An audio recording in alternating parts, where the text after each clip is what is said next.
Yeah, it is here. It is here. Week 1 rankings. I am so excited it's back. It is by far, I like NBA, but it's by far the best fantasy sport. Let's be honest with ourselves. Dustin, talk about something else that I also would like to do during football season. So big thank you to our sponsor for this video, mybookie.ag. Go on there, check them out. Sports betting, their sportsbook site. Their motto is, you play, you win, you get paid. What more could you ask for with that? And one thing too with just the lines and just Vegas lines in general, if you are big into fantasy football and you are, consider yourself good, then you should be looking at sports 100%. lines every week.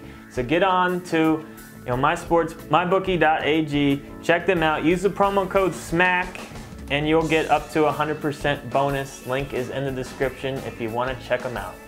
I absolutely love doing that too. Either way. All right, so let's get right into it. Quarterbacks, talking about these rankings of the quarterbacks here. So, Dustin? Yes, Marcus Mariota. I'm a big fan of Mariota. I'm a big fan of the Tennessee offense in general. I just look at the weapons that they have, and I'm surprised there's not more people that are talking them up. But you look at the Tennessee-Oakland game on mybookie.ag, the over-under on that one is 51. I would bet the over on that all day. I think this is going to be a high-scoring game. I think Mariota is going to start the season on a solid performance. Big fan of Mariota this week. And the guy I'm going to be talking about this week is Ben Roethlisberger. What I really like about him is they're playing the Browns. And the Browns, I feel, are just tanking this year. And Big Ben just is going to have so many weapons with Bell and Bryant and Brown. The only thing I'm worried about is them getting up by so much, and then he doesn't have to throw a ton of balls. But sneaky, Joe Hayden signing with them, I truly believe that he is going to help the game plan for the Steelers because they've obviously already had game planned a little bit for him. He'll be able to tell you about the defensive schemes. Expect some long bombs out of Big Ben being completed. And I wanted him over Mariota and who else, Dustin?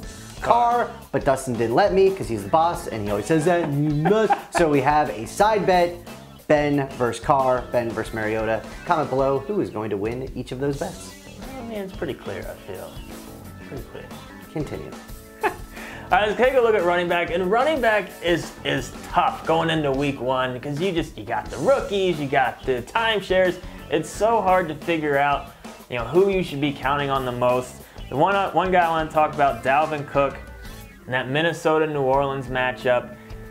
I mean, you gotta think he's gonna be the guy. I mean, Murray missed so much of the camp, and and Cook has looked good, and I think he's going to be involved in the passing game and the running game. It's yet to be seen who's gonna get the goal line, so obviously that's gonna play a big factor. But I think Cook gets enough week 1 touches to have a solid game against New Orleans. And Dustin didn't say this, but since the rookies are a little tough, he did say that. But we're only talking about rookies right here for you. So I'm talking about Christian McCaffrey. And I know he's not the starter for Carolina. Who cares? The kid's going to be sick. I've absolutely loved to watch him in the preseason. He's so shifty. They love to get him into space. And note, these rankings are more standard rankings than PPR. Comment below if you want us to try to flip those into PPR, by the way. But McCaffrey, I went on to mybookie.ag. Over on this game is 48. I think Carolina's going to crush the Niners. And McCaffrey, I think, gets his first NFL touchdown in his first NFL game. All right. I hope so. I'm rooting for him. You love McCaffrey. I do love McCaffrey. All right, let's move into the next group. Kareem Hunt. Now, real quick on him. Whoa, he's in the next group? But he's going in the 15th overall. This guy, I've never seen a guy jump so many spots in ADP when just a guy like Spencer Ware, the only one ahead of him, gets hurt. And all of a sudden, Kareem Hunt's worthy of a second-round pick. Like, I do not get that. He is, in my book, by far not even a top 4 rookie running back talent. So everyone's just going purely off of the situation. And it is a good situation, but people need to take a step back from Kareem Hunt. But he should get plenty of touches. Matchup against New England. We'll see. There could be some points that go around on that one. But people need to just kind of take a step back from Hunt. Get excited, just don't get too excited. So a guy that we feel is more talented than Hunt is Joe Mixon, but we always say it's talent and it is opportunity. And Mixon's opportunity looks kind of bleak, or really uncertain, I guess this is a better word than bleak, for week 1, just because Hill has been named the starter, Gio's looked good. So it's really kind of a three-headed monster attack. You always hear that Marvin Lewis doesn't really like to play rookies that much at the beginning. So a lot of issues with Mixon. So if you took him in the second round, he could be your RB1. You're going to have to start him. But we're just saying temper your expectations on him because the touches might not necessarily be there. All right, let's move on over to the receivers. And receivers are a little bit easier to figure out than running backs, but still, week 1, there's always question marks. But one guy, if you own him, you're putting him in your lineup just because the big play potential is way too high, and that's Brandon Cooks with New England. First game on with his new team, going up in that Thursday night game against Kansas City should be interesting, but Cooks is always just one play away from a really good week. The guy I'm going to be highlighting is Keenan Allen. I have him a little bit higher than Dustin would like, and again, I like him even more in a point per reception league, obviously. But the thing about Keenan Allen, when he's been healthy, he has been a stud, and Phillip Rivers loves to target him.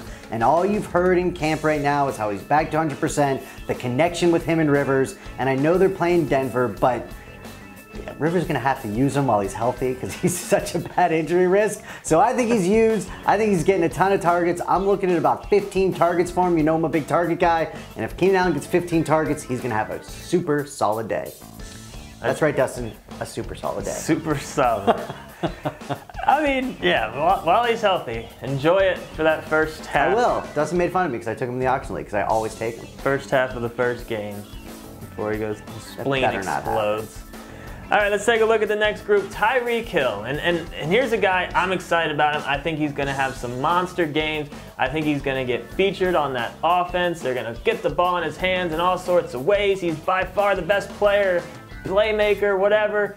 But what does New England do to your best playmaker? Takes him away. They take him away. I don't see them being afraid of Hunt.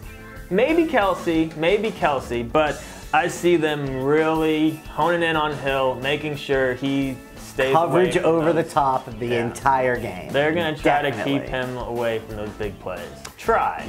All right, next on the list, I want to talk about Pierre Garçon. And the thing that I like about Garçon is that what else are they going to do in San Francisco? With Shanahan there, it's very interesting because Hoyer knows the offense, Garçon knows the offense, it's week 1, and Shanahan always force feeds what he considers his #1 option.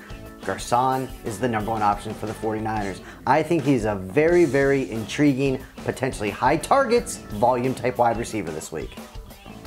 All right, let's move over to those tight ends. And, you know, not a decent amount of decent tight ends this year. You know, so there's a lot of options.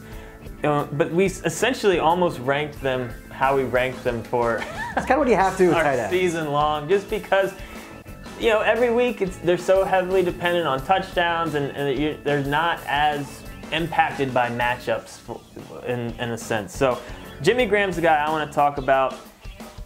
It just feels like it could be a big year for him. You know, he's still down there, not, you know, outside the top 5, just because there are question marks with the injuries, and you know, he had some highlights last year, but with Russell Wilson healthy and those two getting on the same page more, like, it just really feels like Jimmy Graham could be in line for a big year. We don't mind his matchup against Green Bay. I think there's a good chance Jimmy finds the end zone this week. And Wilson's looked, I mean, he's always solid, but he's looked really, really good. He's healthy right now. Yeah, he certainly is. All right, I'm going to talk about Julius Thomas playing the Tampa Bay Bucks, and the thing that I got a sneaky feeling about Thomas this year, you know, reunited with his former head coach that was also former head coach of who? Jay Cutler. Best years that they both had was under that gentleman, Adam Gates. I always screw up his name, so I'm just going to call him Adam G. In the house, Adam G. For Julius Thomas and for Cutler. Both had their best years under him. They reunite. Cutler can and does often target tight ends. I think he is not only a red zone touchdown type of guy this week, but 4 or 5 balls, 50, 60 yards is very possible. Touchdown, it's a coin flip, but I think you're going to get 50 yards out of him. Yeah, that offense, it's hard to figure out that offense. Yeah, who knows? They do have some weapons, though. So let's move on to defenses. Is Tannehill or Cutler better? Because you love Tannehill. Let's be honest here. Fantasy-wise, if you own... Who are you happier with? Cutler. Okay, continue. Well, because I got Parker, so Cutler's just going to be tossing it up. Parker's just going to be ripping them down. Debacleness every year. Let's move to defense. I want to talk about Carolina going up against San Francisco. They're at home. Oh, no, they're at San Francisco, sorry. And the over-under on that one on mybookie.ag is 48, which seemed a little high to me. I think, people are excited about, Shanahan being over there in San Francisco, but I just don't know if they have the weapons to really put up a lot of points. Carolina's defense is pretty solid. I think they're a safe top 5 defensive play this week. And when you're doing streaming defense, it's absolutely pivotal to look at the over-unders, right? That is so key. The over-under on that game is 41. I'm picking the Buffalo Bills against the Jets. You know why? The Jets are absolutely tanking this year. They don't want to win any games. They don't want to score any points, and the Bills are going to take advantage of that. More than likely. So that is our rankings for week 1, just around the corner. Post some comments if you got questions. If you want to say, hey, I don't agree with something, tell us why. Let us know.